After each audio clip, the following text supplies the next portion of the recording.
Hello everyone, my name is Franken and welcome to another A Few Words. This time it won't be a continuation of a monthly series because if you've been keeping with my community tab on my channel, which I frequently, well, not frequently, just in case, on a case by case basis I upload there. I did publish an article where I pretty much summed up my 2022 and some of the plans that I have for 2023. And one of my plans for 2023 was revamping the A Few Words blog that I have on my channel. So if you recall, the way I used to do it is at the end of each month I would compile the games that I've played and then review each one individually in a single big video.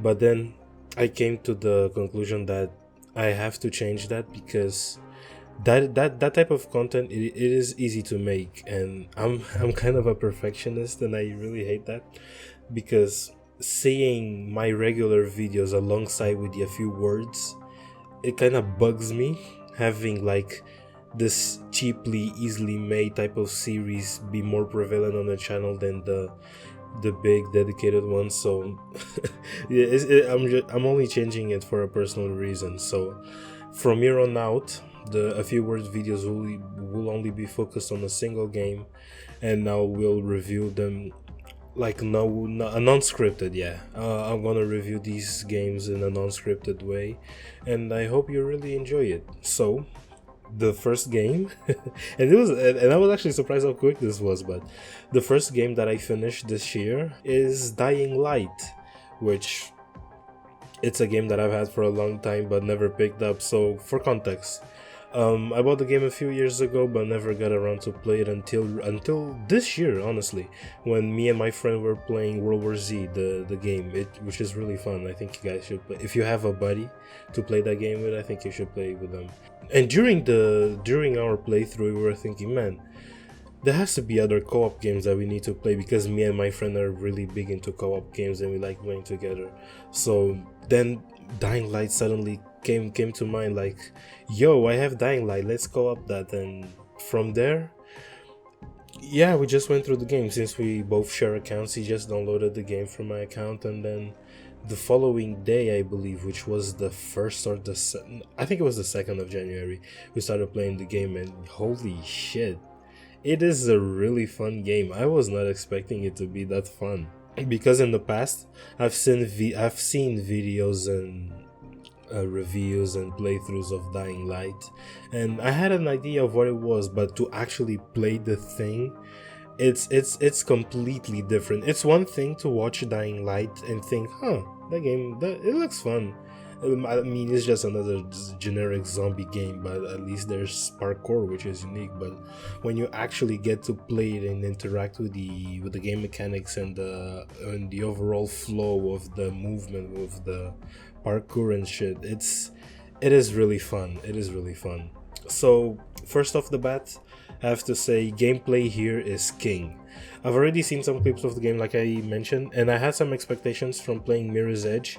I of course I wasn't assuming that it would play like Mirror's Edge, but it kind of had the framework of Mirror's Edge, of the controls, like the jump being mapped to the left, to the right bump and stuff like that. So there was that kind of familiarity that I thought, I'm so used to playing Mirror's Edge, I think I'm gonna get used to this. So jumping into the game, yeah, I was really surprised at how intuitive it is, how responsive it is, and just how it works. It works really well.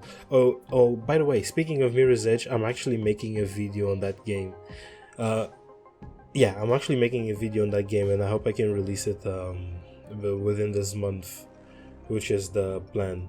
And ultimately, what the game offers is totally unique in its own way, like separate to Mirror's Edge. It's its own thing. It doesn't overcomplicate itself. It's focused on a single thing that it really works for for what it's trying to do. For example, the parkour, like I mentioned, is very fun. It's not as complex in terms of additional moves like wall running and coiling, but with the environments you're presented, it fits its purpose and strongly sells the feeling of running around like a concrete jungle. Not similar to Spider-Man, but more involved than just swinging. The only downside, to be honest, is the grappling hook, which I love the grappling hook. I think it's a great addition to the arsenal. But once introduced, it kind of majorly negates reading the environment and choosing the best route by just grappling the farthest you can. But it's a fun tool. There's definitely some balancing issues because what I loved in my first hours was just reading my environment and finding the best route to go about. But once you get the grappling hook, you still have that element of you still have that desire to read the environment and choose the best route. But when you just want to skip it, you can just throw your grappling hook to the farthest building that the range allows, and poof, you're there. And I wouldn't say it's disappointing. It does its job. It's really, I think it's more fun when you're playing with other players in co-op, to be honest, because you're not thinking too much about it. Oh, and especially at night, the grappling hook is really helpful at night when you're trying to escape from the nightmares, which is really cool. Combat is simple in nature, but it excels in game feel, and not just from the melee weapons, as we get to build variations of the usual machetes and bats with a ton of sick alchemical elements, like a katana with fire and an electric thingy attached to it that does a ton of damage, or a pipe with another electric thingy that chucks enemies. And you have the DLCs that also added a bunch of stuff, and it really is some really cool and sick stuff. Like, I was not expecting the amount of variety, or at least I was not expecting the additional layer of stuff that you could add with the weapons, because if we're gonna break down at least the melee combat by layers, let's imagine you have a pipe. You can add upgrades to the pipe. You can, as soon as you acquire blueprints, you can make a crazy weapon based on that blueprint with the pipe. That's the second layer. Now that you got the second layer of the pipe, then there's a third layer where you can where you can add like a flamethrower or a shock thingy on top of the second layer, and it's just it feels I wouldn't say overwhelming is the right word, but you can feel that there's you can feel that there's a varied amount to play around with, which is really cool. And there's also firearms, which, even though they don't go that crazy in variation and creative designs, they at least do the essential to be fun to use, which it's enough for me, to be honest. Exploration is also a strong component, with it being a survival horror and all, but funnily enough, it feels like exploration benefits to weapon builds than anything else. Like, yes, you can craft medkits and other tools like lockpicks and stuff, but majority of your resources go back to combat, which is an interesting design decision, I have to admit, and one I strongly root towards, as it doesn't feel overwhelming or bloated, which is what I've been hearing from Dying Light 2. Which, in case, I'll probably skip it, to be honest. Time is finite, folks. As you grow older, you gotta be more picky with your experiences. Maybe if the game goes on sale, or I don't know, if they do something to Dying Light 2 that calls my attention, maybe I'll jump to it. But right now, I have no desires of playing it, so I guess I'll just leave that as a pin note for future Franken to, I don't know, take a look at it, I guess. The soundtrack, oh god, the soundtrack is so sick and completely different to what you hear in other zombie games. It has this really great focus of synths and percussion instruments that make me feel like I'm in the 80s movie, vibing out of the free running and bashing zombies in the head, which is a really great feeling to have here. Oh man, there's so much to say about the soundtrack. I'm not a music producer myself, so I'm just basing my knowledge in this through, I don't know, emotion, I guess, or just how I feel about it. But yeah, the music in Dying Light makes me feel like a really good superhero, and I really love that feeling.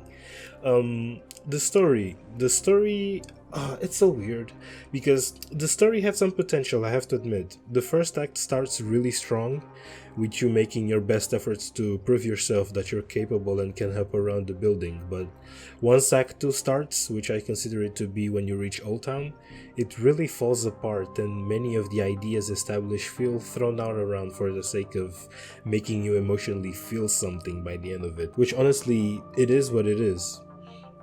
At least the gameplay here saves it from what it could have been just another zombie game. Cue in Angry Joe.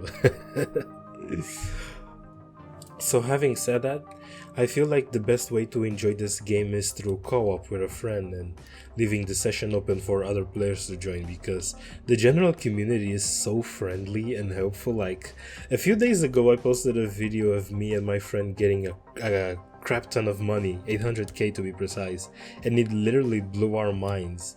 They also gave us advanced weapons and almost infinite medkits that in turn made the experience the ever more enjoyable.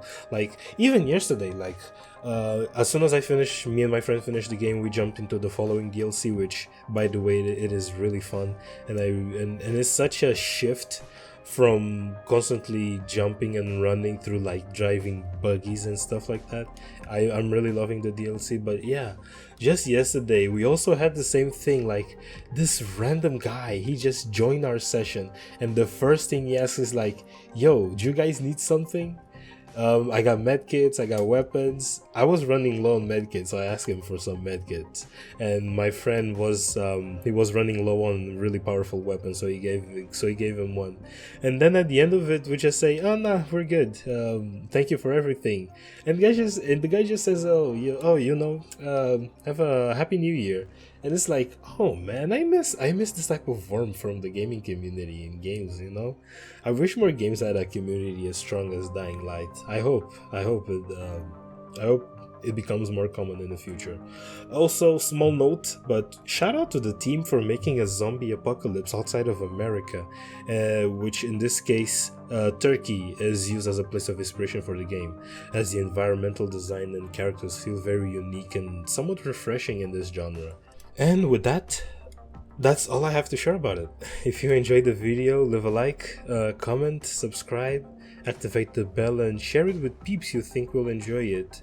I'll see you all next time, and have yourselves a damn good one.